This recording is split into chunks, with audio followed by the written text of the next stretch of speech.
year back, I woke up in a dark hole. It was New Year's Day, and I had no memory of how the night had ended.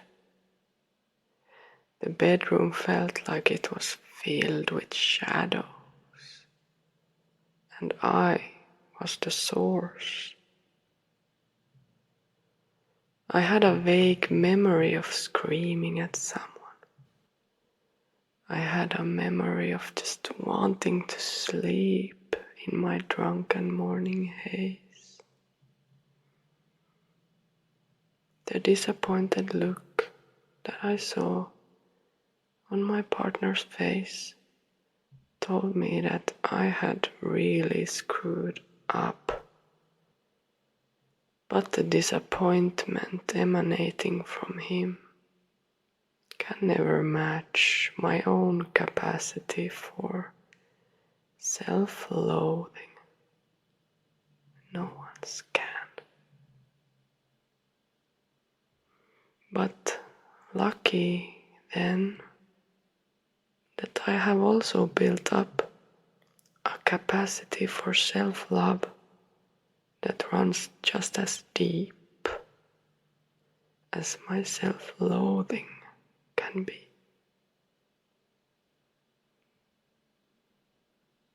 To arrive at that self-love has taken years, my whole life, to come to.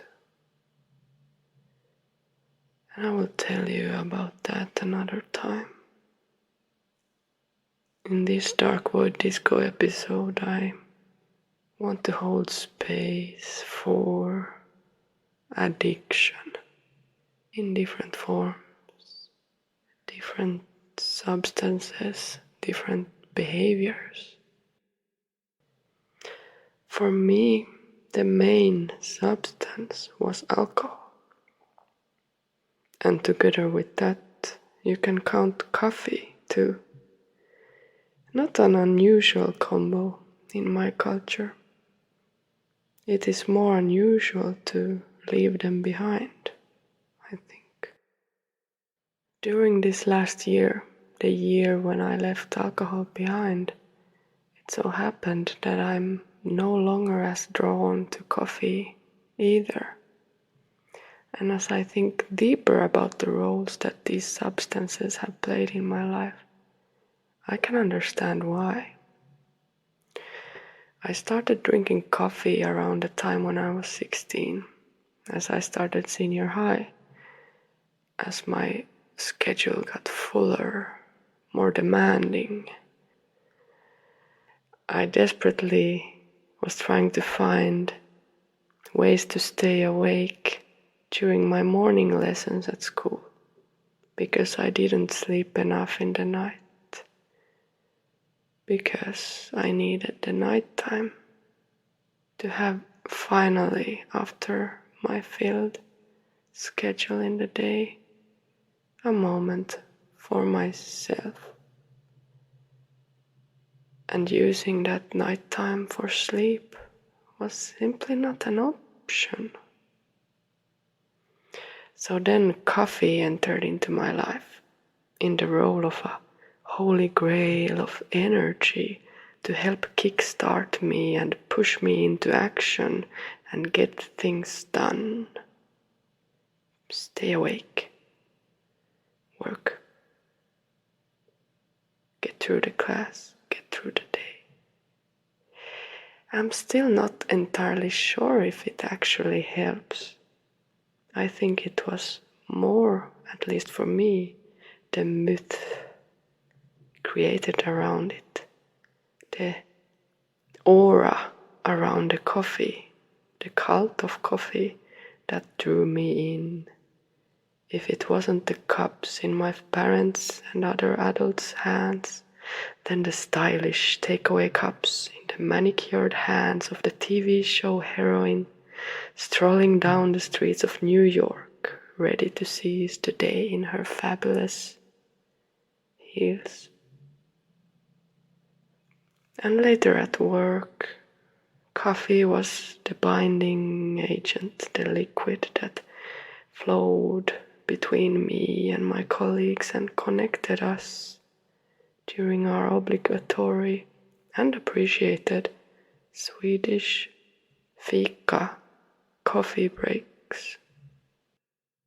When it comes to alcohol, people say that that is also a binding liquid, helping people loosen inhibitions and open up more to each other. But actually, in my experience, this opening up that can happen while being tipsy or drunk is often followed by an agonizing shame that then proceeds to clamp people shut even harder than they were before. So even if they open up in this drunken partying or moment of sharing the drinks, that doesn't necessarily result in any prolonged openness, and sometimes it even shuts people up even tighter after the liquid has left the system and the group. My most joyful evenings of drinking were with people that I already knew and trusted, dear friends, who I was just sharing a bottle of wine with, and I guess they were the most joyful evenings because the thing that brought the joy was our bond or our connection and care for each other, and it wasn't really in that drink, because that was kind of just an extra thing on top of the joy that we already had. And with people that I would not usually socialize with anyway, the sudden openness caused by alcohol very seldom resulted in any real openness beyond that evening, beyond the situation of drinking and sharing. And I often felt like I was seduced into this sense of connection, this feeling of connectedness that existed for me in partying and drinking and playing drinking games, particularly as a student. And it was so much fun. And later on I have reflected on that. I felt often like when we had these party evenings and drinking, it almost felt like we were existing in more of a similar realm. That the openness that now everyone was exhibiting was a kind of openness that I naturally felt that I had, even in other situations. And when people had drunk a bit and they also started to open up, then they were more in existing in a similar dimension to me or how I felt. And that was such a relief and joy, and finally we could just drop these everyday masks of stoic faces and pretending to be serious, and we could just dance and enjoy for a bit. Because deep down inside of me, I think I still have that. There is that side that is very carefree and joyful and hopeful. I always had that. But with my memories of student parties, it felt like other people were also called into that space. While then the memories of the day after the party was often a strange nightmarish scenario of shame about this openness. I guess it's another situation where you can consider these extremes of two opposites of a pole and the balancing function that maybe just has to happen between them. If we think of that drunken joy as the brightest light, then maybe the day after has to go into this deepest hole of darkness, of agonizing shame or sorrow. And I often felt, I can say that I always felt those extremes when I had drunk to such an extent that it was quite a lot. Then the next day there was some kind of a pain or melancholy accompanying the day. Well, to get back to this fateful New Year's Eve 1 year ago, to set the scene, I had been on a parental leave for almost 1 year and a half, and I was not great at appreciating that parental leave because I was growing increasingly frustrated, wanting to get back to doing my own projects and things and having some space for myself. And my requirements for myself as a mother on her parental leave were nothing I could live up to because I couldn't appreciate it, because I couldn't allow myself any boundaries, any time for myself. And I was bursting at the seams with this need to not feel that weight of responsibility for this new precious life that I felt. And I was also probably in a kind of postpartum state during those 1.5 years and also later on, because I only feel I have started to see a light on the other side of that tunnel during this past half a year or so. So in that evening, that was the very first evening that I would get to go out and party in, well, almost 2 years, I guess, since I didn't drink during the pregnancy either.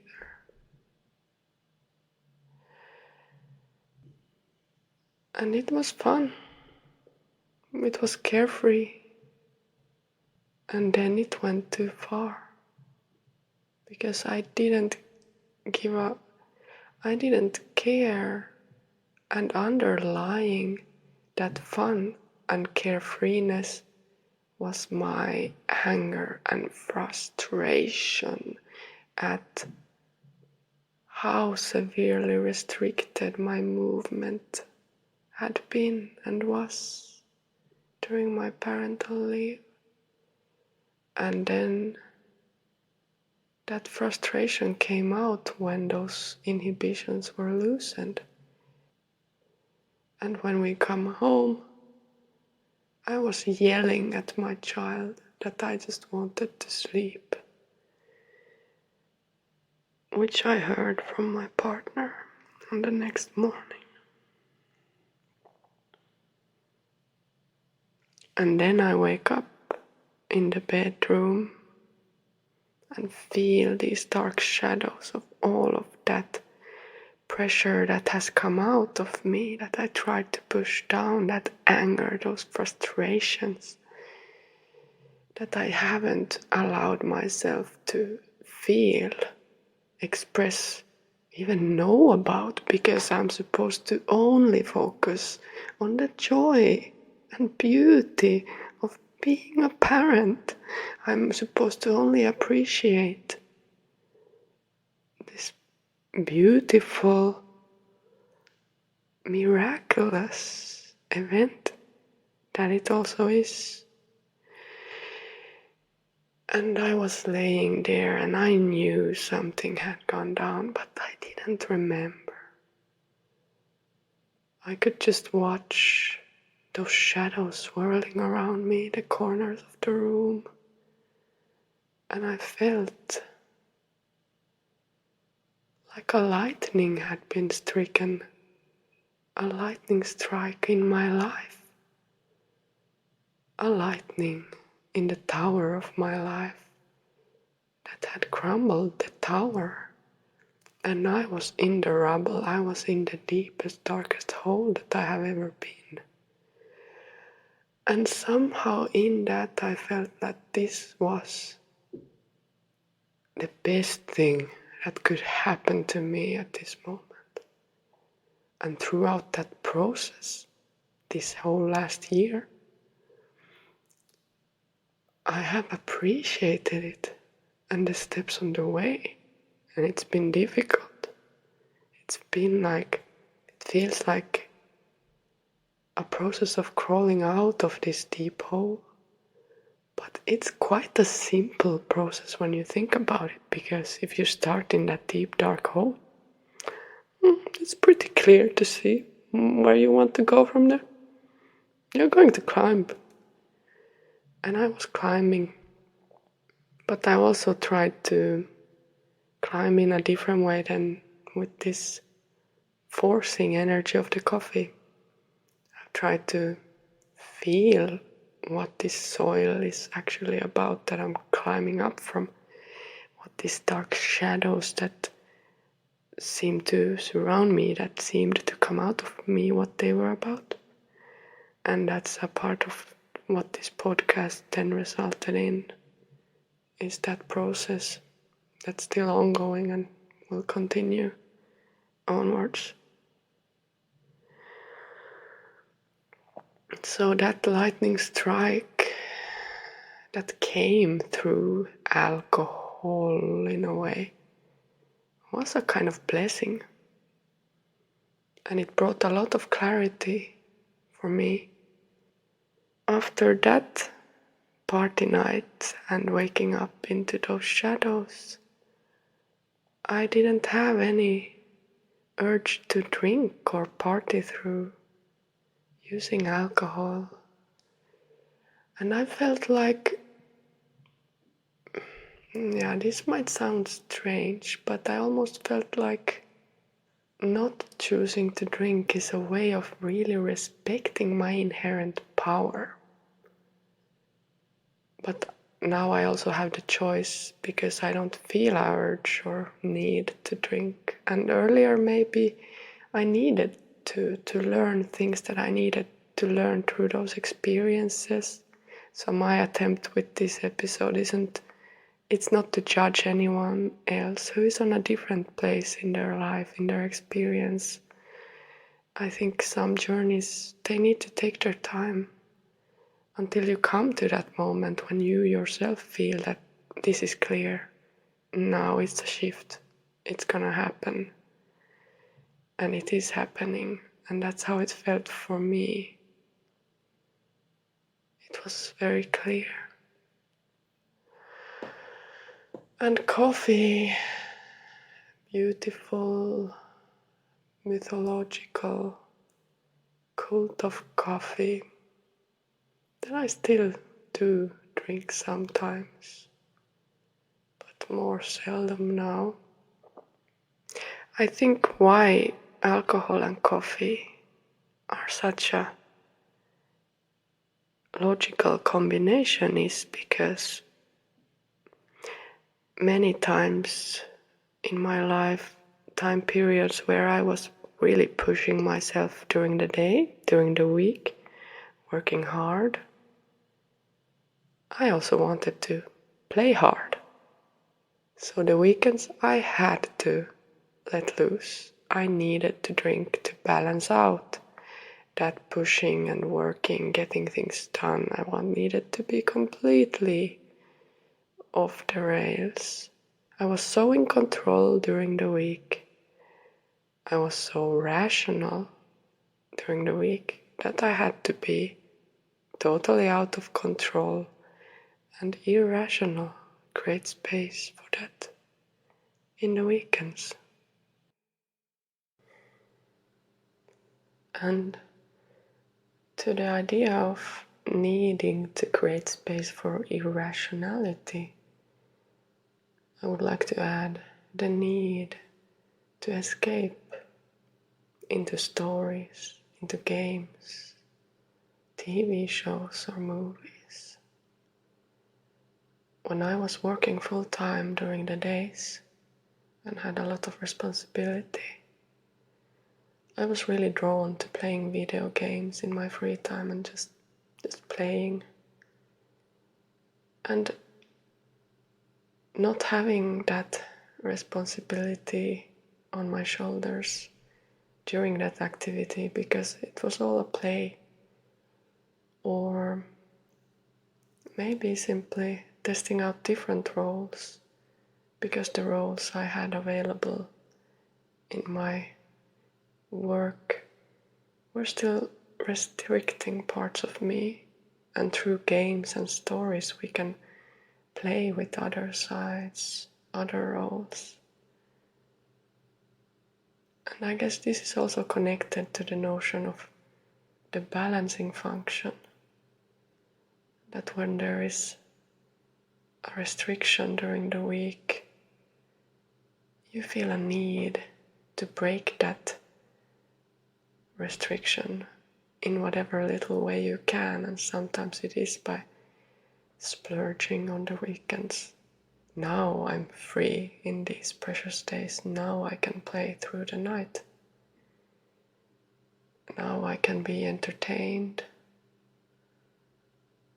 escape into the world of these stories, and in so doing, create a break from the mundane, everyday reality.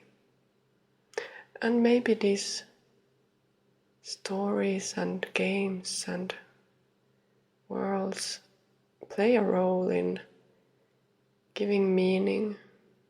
I think everyone is searching for a deeper meaning, a fuller life. And that is a very easy avenue, something that we have available, at least in my culture, something that is very encouraged or widely spread, a way of living, a system, a structure. You work in the week, you have your time for work, and then you have the time for entertainment. Then you have the time to play or take part in stories. Particularly if you're doing a work that feels like a lot of pressure, or maybe it's not exactly what you would like to do with your time, then that free time holds a different weight to it, and you really feel a need to create something very different in that time, to escape into other realms. At least that's how it was for me. And I don't necessarily think of it as good or bad.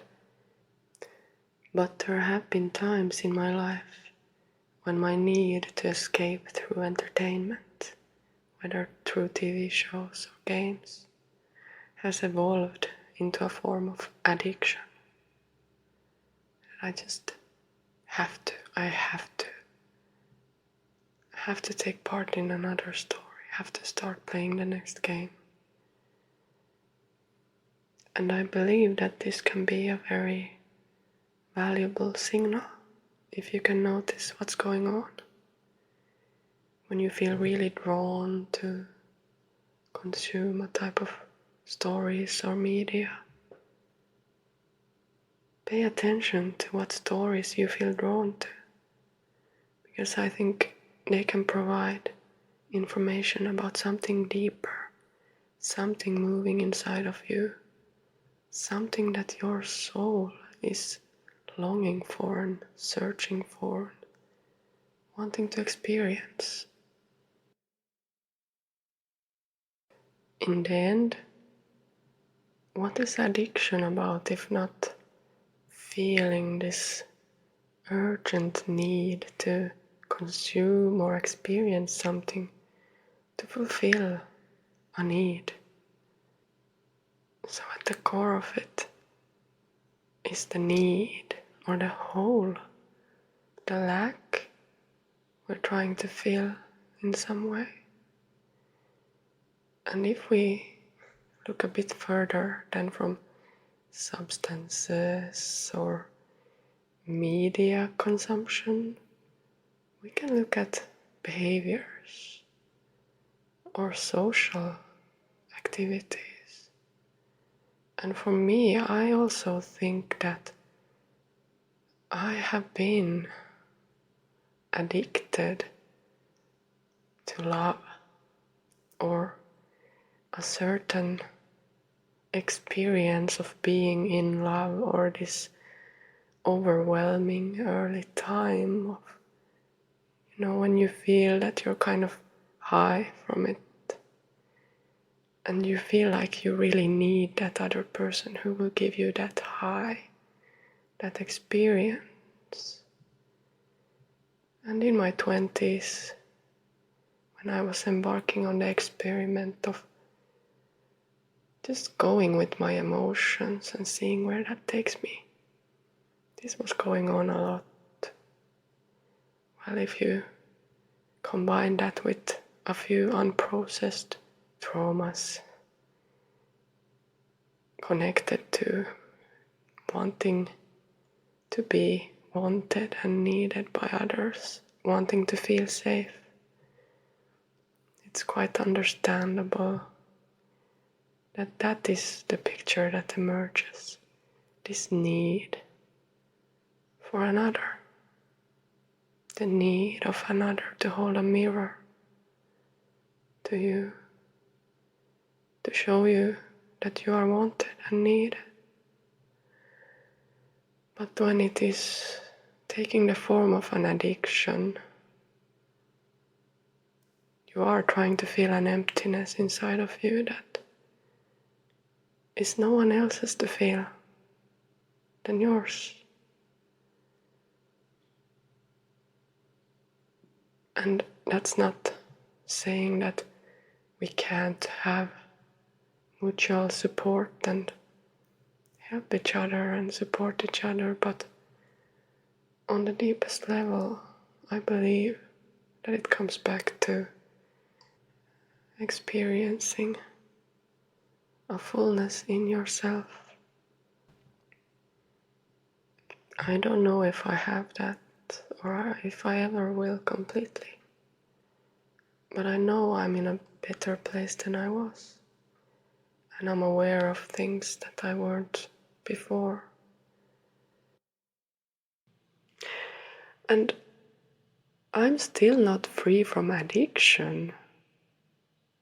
I think now my addiction has shifted into work.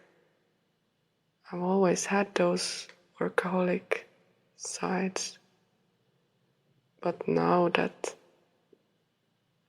I don't have that place to put my energy, that letting loose in the weekends, I kind of naturally channel it into sitting here in the evening, feeling a need to get these things out, express them, feeling a need to work on my expression or my craft.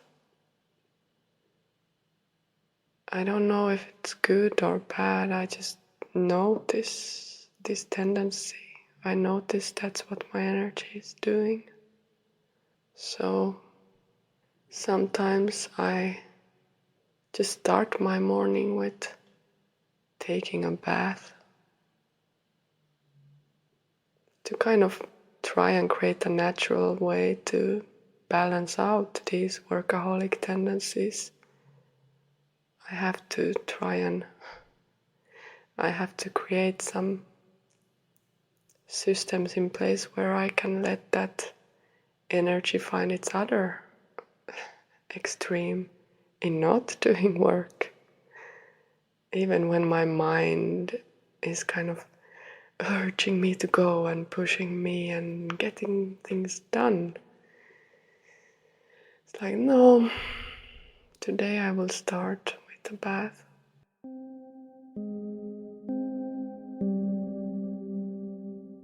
This episode feels like a bit of a rambling, longer. Well, I guess they're all kind of rambling, but I started this episode by writing down the first part of it, and then I had to play it free. I had to let my mouth express this thing the way it wanted to. And I hope that these examples could somehow maybe function as some kind of a surrogate space for others who have a harder time to speak those spaces into being. Maybe you can kind of connect to this space and feel into something similar or different, but related in your own life or your own experience.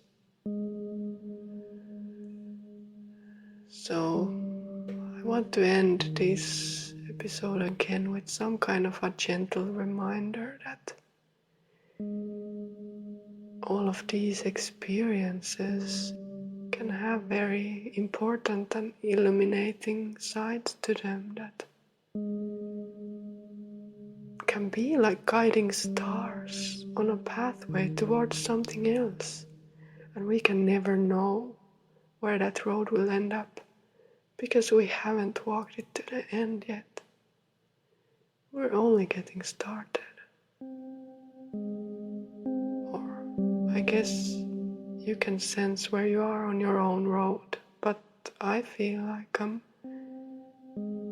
only taking my very first steps.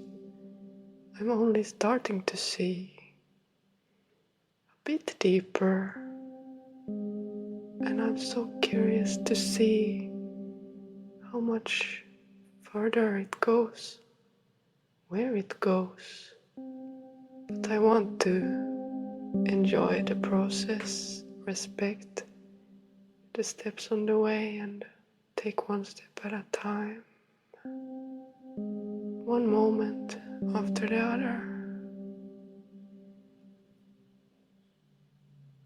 Have fun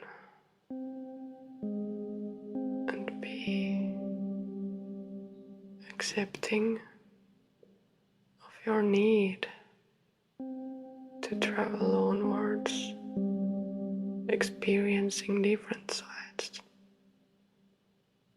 even when it comes in the form of a lightning strike in a tower. There's beauty there too, and there's going to be beauty in the journey up from the rubble.